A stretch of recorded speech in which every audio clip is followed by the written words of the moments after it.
5 today. We're going to start by talking about the mid-segment theorem. And let's just talk about what a mid-segment is of a triangle real quick. A mid-segment is a segment that connects midpoints of two sides of a triangle. So here's this big triangle, ABC right here. Okay? M is a midpoint of segment AB, and P is a midpoint of segment BC.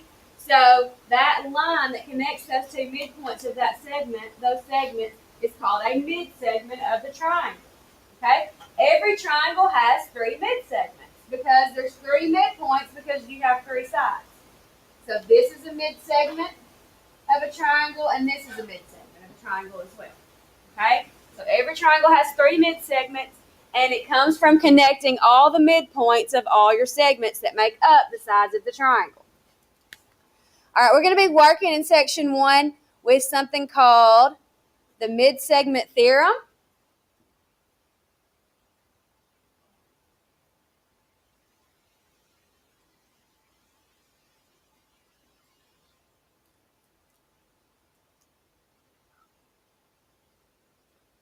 So the mid-segment theorem tells me 2 important things.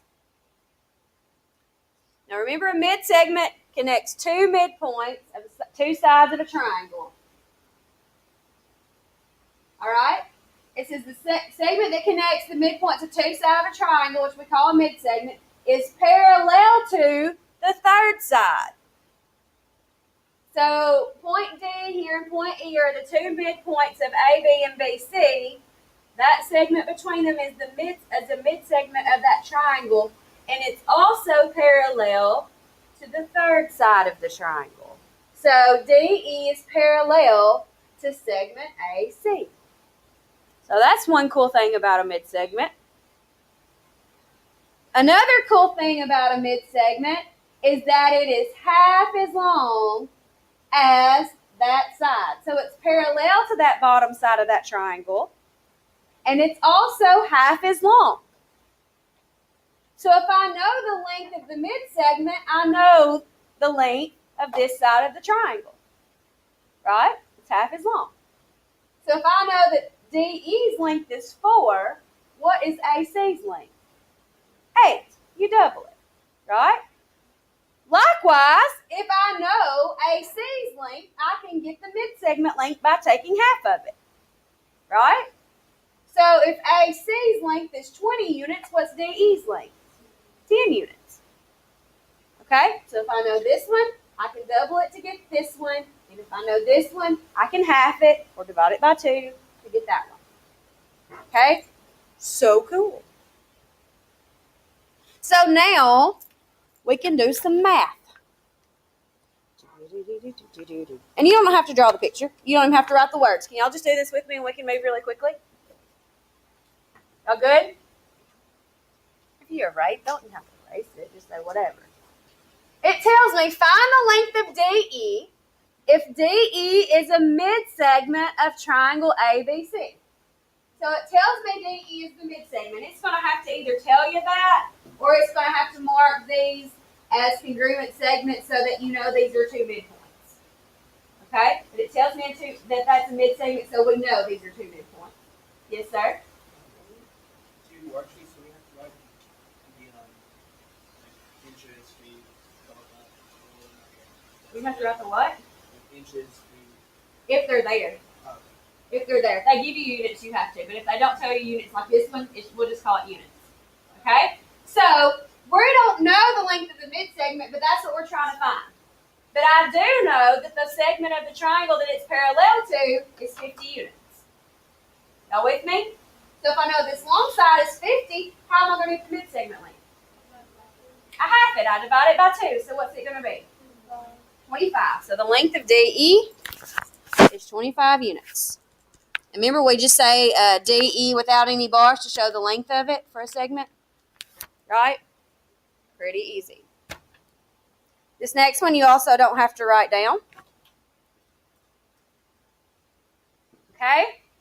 This time, it says find the length of BC, which is this side of the triangle, if DE is a mid-segment. So they tell me that DE is a mid-segment to this triangle. Okay? That means DE is parallel to BC. And that also means that it's half the length of it, right? So if I know that DE's length is 18 units, what is BC's length? 36. You would double it. So if they give you the little one, you double it to get the big. If they give you the big one, you half it to get the little one. Does that make sense? Yeah, it's that easy. So BC is 36 units. Got it? Got it? It's easy peasy lemon squeezy. Really is. Now these we do have to do a little algebra. Okay? Draw this picture and write this one down. Oh, come on. One example on a whole lesson. That's no big deal. Come on. The easy stuff makes up for it.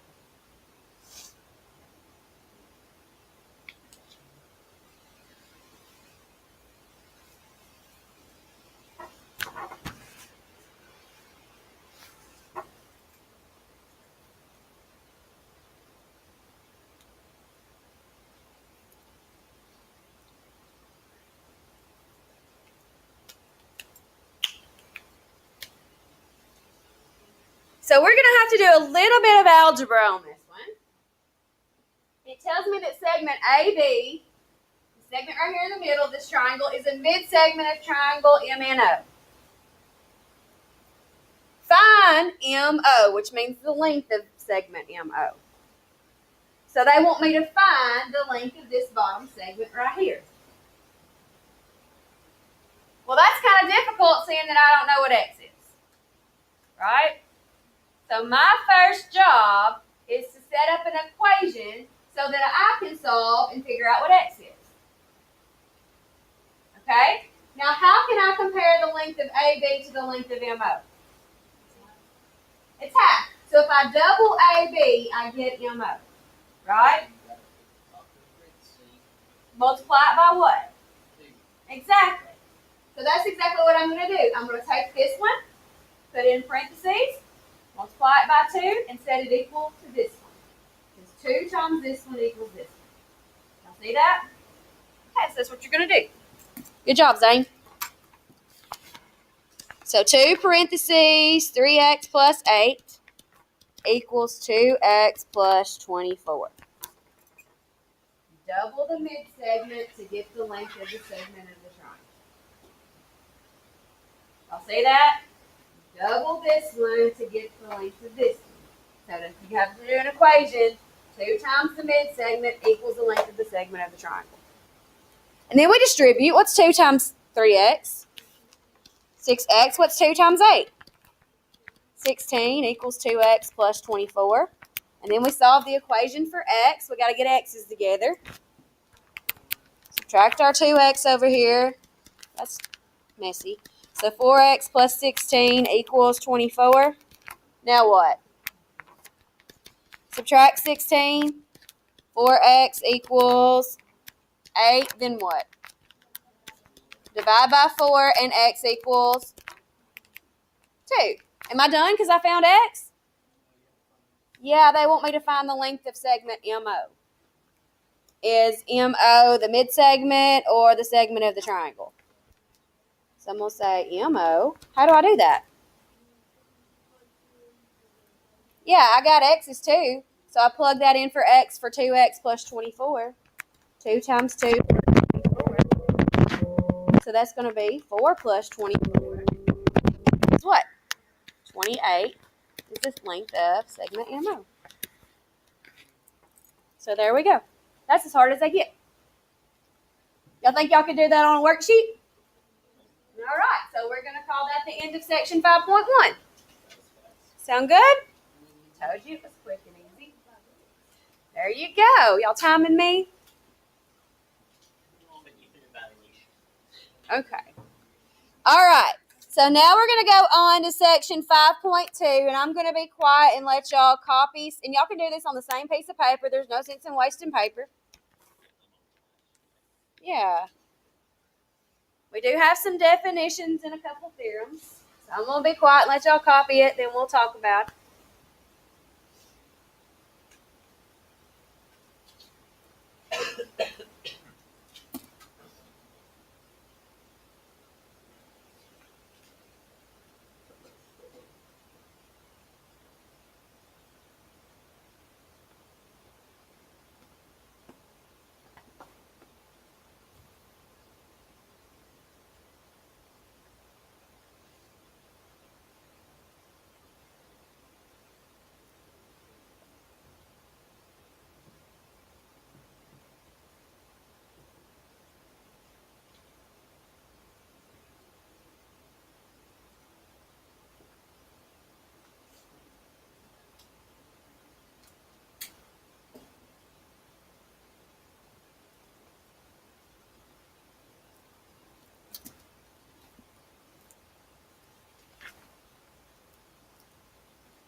All right. So we're going to talk about perpendicular bisectors here in section 5.2.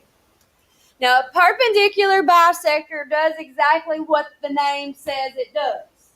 It's going to make something perpendicular, and it's going to bisect something. Now, what does bisect mean?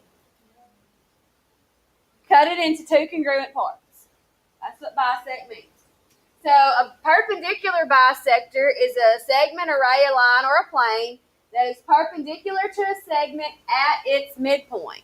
So, just like this picture right here, the line CP is perpendicular to segment AB, and also it goes through the midpoint because the picture shows these are two congruent parts. So CP is a perpendicular bisector. It's perpendicular to it, and it cuts it into two congruent parts. Okay, that's what perpendicular bisector is. If we ever see the word equidistant, what does that mean? Equidistant means same distance. So a midpoint is equidistant to each endpoints of a segment. Right? We've talked about that when we talked about midpoints a long time ago. I think it was in chapter 1 or chapter 2. So let's talk about the perpendicular bisector theorem. We've got that theorem, and it has a converse. So I'm going to be quiet and let you write it for a second.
All right, this is a cool little theorem. It says, the perpendicular bisector theorem says, in a plane, if a point is on the perpendicular bisector, like point C right here is on this perpendicular. Yes. Hey, I'm allowed to be a car rider today. Thank you.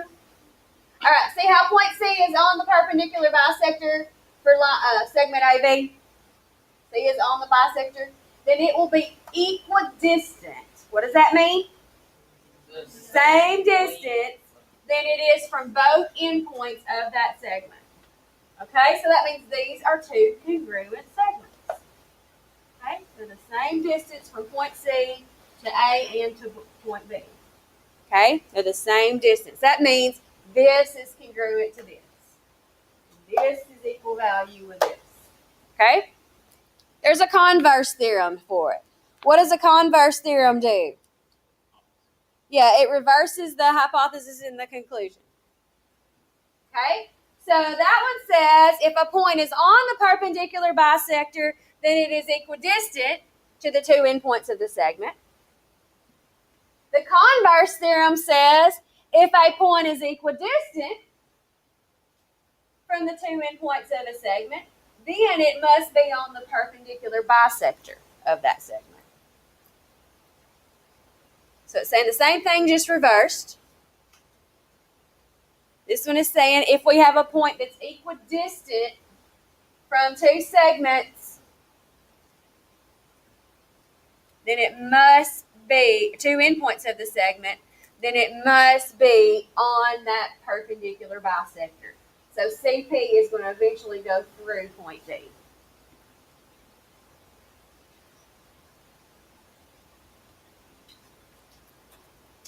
The cool thing that you need to know is that these two segments are congruent. And these two segments are congruent because P is going to be a midpoint, because bisector means it makes two congruent pieces. So that's given us a whole lot of things in a triangle that we know is congruent. Congruent means we can set things equal to each other, right? So if we have some x's in there, we can figure out what x is, or whatever the variable is.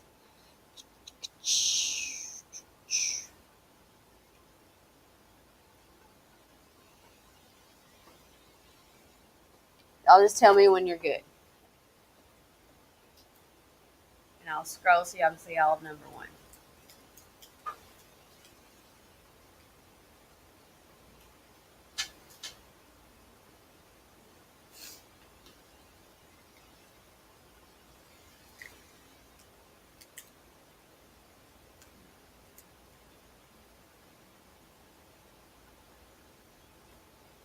You good? All right, so now that we know about the perpendicular bisector theorem and the converse of the perpendicular bisector theorem, then I can use that to help me solve some problems and to find some missing sides, missing segments.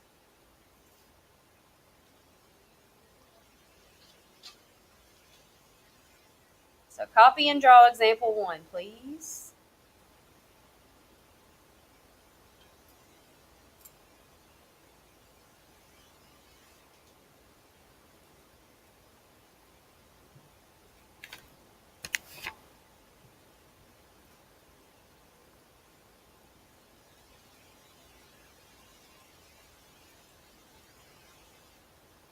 Y'all remember what this symbol means? Perpendicular. Okay, so there's our quick little way we can write perpendicular. So it says line BD, which is this horizontal line right here, is the perpendicular bisector of segment AC. Well, that alone tells me a lot of things. That tells me that this is a right angle because it's perpendicular, correct? It bisects this segment, so that means B is the midpoint of that segment, so that means AB is congruent with BC, correct? Those two are congruent. What else is congruent?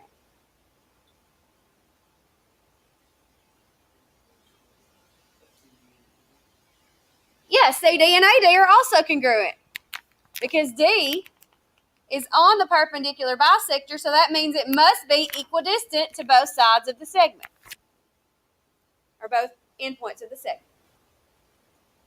Okay? So since I know that these two segments are congruent to each other, what can I do with these two expressions here?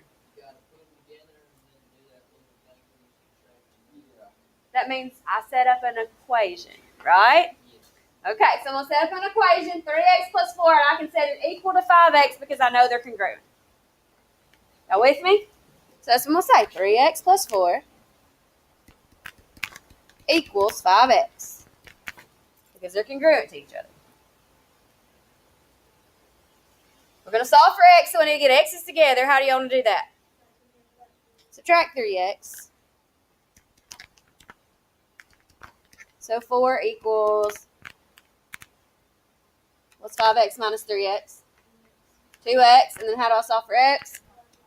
Divide by 2 and x equals 2. Is that what it said to find? It said find the length of segment AD. Which one's segment AD? It's 5 times x, right? So the length of AD is going to be 5 times 2. I'm going to plug 2 in for x because I solved for x. And what is 5 times 2?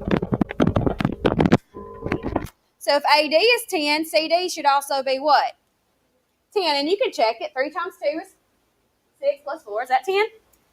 Yeah. So if I know one, I know the other. I can't tell him anything about CB though, can I? No, I don't have enough information to tell you these two. But I do know that these two will be 10 each. Make sense? Let's do another one. Yes, ma'am? Huh? Not yet. You need to have enough in your notes.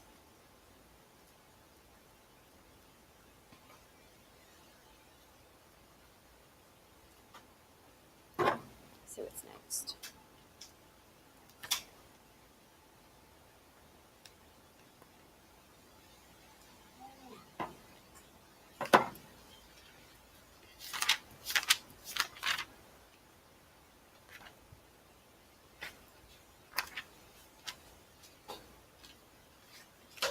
All right. It says RS is the perpendicular bisector of segment PQ. So what does that tell me? This is the right angle. What else does it tell me?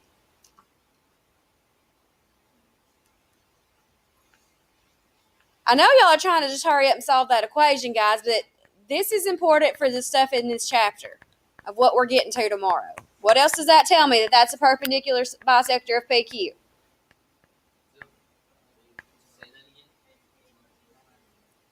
Tell me something congruent. Huh? R and B. No, it would be S and P and then S. RP and RQ are congruent. And what else is congruent? PS, y'all are not, some of y'all were just telling me letters, not segments. PS and SQ are congruent. Right? Okay. Oh, y'all are frozen. Sorry. I scrolled a while ago. There you go. Sorry. All right. So, yes, it tells me 3 things. Bisector means this segment's cut in half. Perpendicular means it's a right angle. And perpendicular bisector theorem says that they are equidistant from a point on that bisector. Okay, so now if I want to find x, how would I do that? I can set 8x minus 9 equal to 6x. Right? I'm going to subtract 8x. So negative 9 equals negative 2x. Now what? Divide by negative 2. What does that equal? 4.5, right?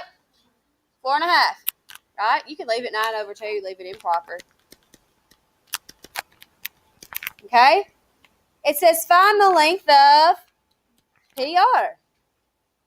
So there we go. PR is 8x minus 9. So I plug that in for x, 8 times 4.5. Now we're not going to cry. We got calculators, right? What's 8 times 4.5? It is. Minus 9 is what? 27.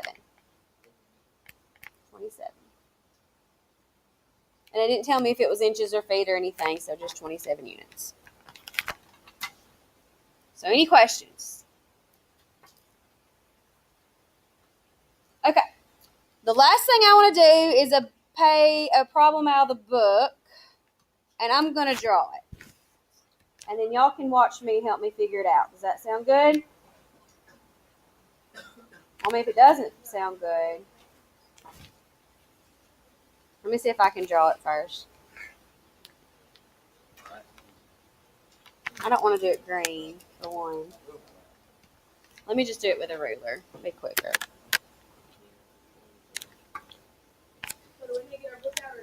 I'm doing it up here, and I want y'all to help me with it. Sound good? Will that work?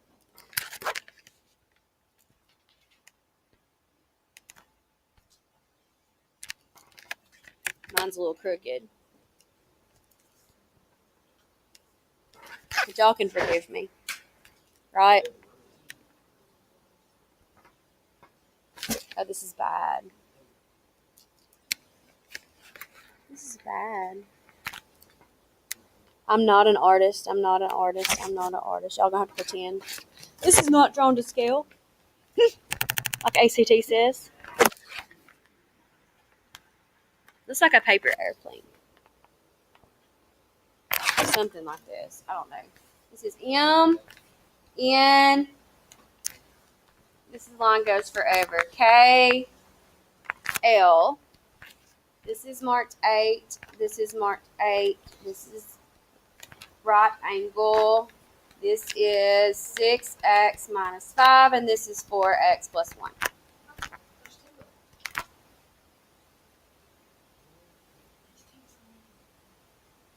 Actually, there's quite a few triangles. There's a ballot on what to do with All right.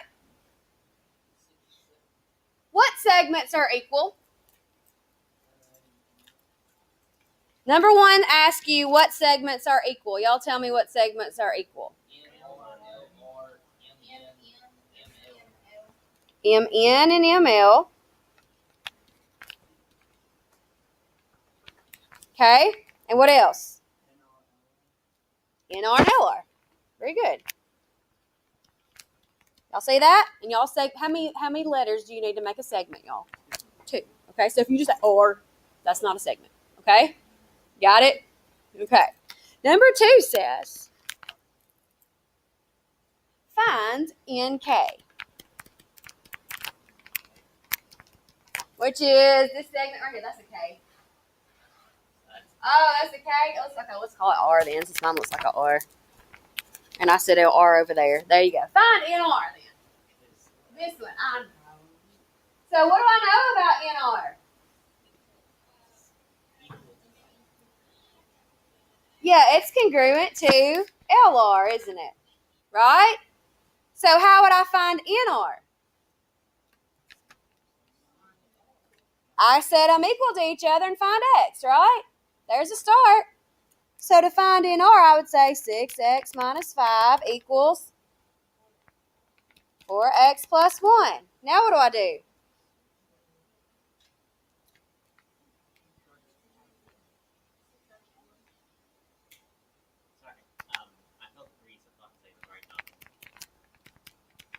That's so relevant to my class.